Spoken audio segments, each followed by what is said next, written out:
সালামু আলাইকুম। একটু নিউজগুলো হয়তো ইরেগুলার হচ্ছে, বাট আমি চেষ্টা করছি আপনাদেরকে নিউজগুলো রেগুলারভাবে দেওয়ার জন্য। তো অনেকগুলো ফেসবুক পেজ ঠিক প্রত্যেকটা ভিডিওতে একটা করে কপিরাইট স্ট্রাইক যাবে। ইউটিউবেও যারা ভিডিও নেন, আমি কিন্তু প্রত্যেকের চ্যানেল মনিটরিং করছি।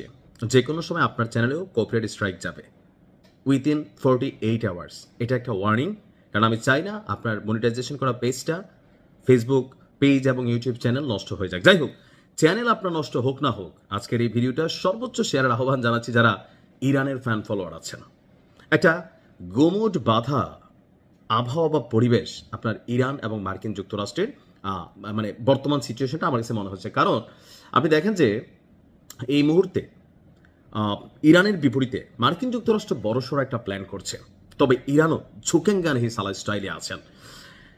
আমেরিকা যে কোনো সময় বড় হামলা চালাবে, আর গেল মাসখানেক আগে যে উত্তেজনাকর পরিস্থিতি তৈরি হয়েছিল সেটা এখন গুমুট একটা পরিস্থিতি যখন ধারণ করেছে, এর মাঝখানে মার্কিন যুক্তরাষ্ট্রের সাসপিশিয়াস অর্থাৎ রহস্যময় কিছু কর্মকাণ্ড দেখা দিচ্ছে, আর এগুলো বার্তা দিচ্ছে ইরানের বিরুদ্ধে যে কোনো সময় অভিযান চালাতে যাচ্ছে আমেরিকা। তবে আমেরিকা যদি কোনো অভিযান চালায় তাহলে ইরান পাল্টা অভিযান চালাবে, আর সেই অভিযানকে মোকাবেলা করার জন্য মধ্যপ্রাচ্যে মার্কিন যুক্তরাষ্ট্রের থাকা যে ঘাঁটিগুলো আছে, অর্থাৎ ধরেন কাতার, বাহরাইন, তারপর হচ্ছে সৌদি আরব, মানে অনেকগুলো রাষ্ট্রে আপনার আমেরিকা তাদের সামরিক নৌসামরিক বা আরও বিভিন্ন যে ঘাঁটিগুলো সেগুলো করে রাখছে। এখন প্রশ্ন হচ্ছে, কেন বারবার আপনার কাতার এবং বাহরাইন থেকে আমেরিকা তাদের ঘাঁটিগুলো সরিয়ে নেয়? এটার কারণ হচ্ছে, গেল 2-1 বছর আগে যখন একটা অভিযান হলো, তখন ইরান পাল্টা একটা অভিযান চালালো কোথায়? কাতার, যেখানে মার্কিন সামরিক ঘাঁটি ছিল, বিশাল বিমান নৌবহর,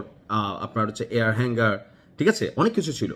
তো এবারও মধ্যপ্রাচ্যে যুদ্ধের সম্ভাব্য শঙ্কার আশঙ্কায় কাতার এবং বাহরাইনের প্রধান সামরিক ঘাঁটিগুলো থেকে শত শত মার্কিন যুক্তরাষ্ট্রের সেনাদেরকে সরিয়ে নিচ্ছে যুক্তরাষ্ট্র।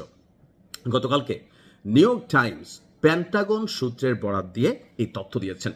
প্রতিবেদনটি বলছে, কাতারের আল উদেইদ বিমান ঘাঁটি থেকে কয়েকশো সেনা প্রত্যাহার করা হয়েছে প্রথম ধাপে, এটা চলমান থাকবে। এছাড়া মার্কিন নৌবাহিনীর 5ম ফ্লিট, এটা বাহরাইনে অবস্থিত, সেখান থেকেও বাহিনী সরিয়ে নেওয়ার খবর পাওয়া গেছে। তবে ইরাক, সিরিয়া, কুয়েত, সৌদি আরব, জর্ডান এবং সংযুক্ত আরব আমিরাতে মার্কিন সেনারা এখনো অবস্থান করবে।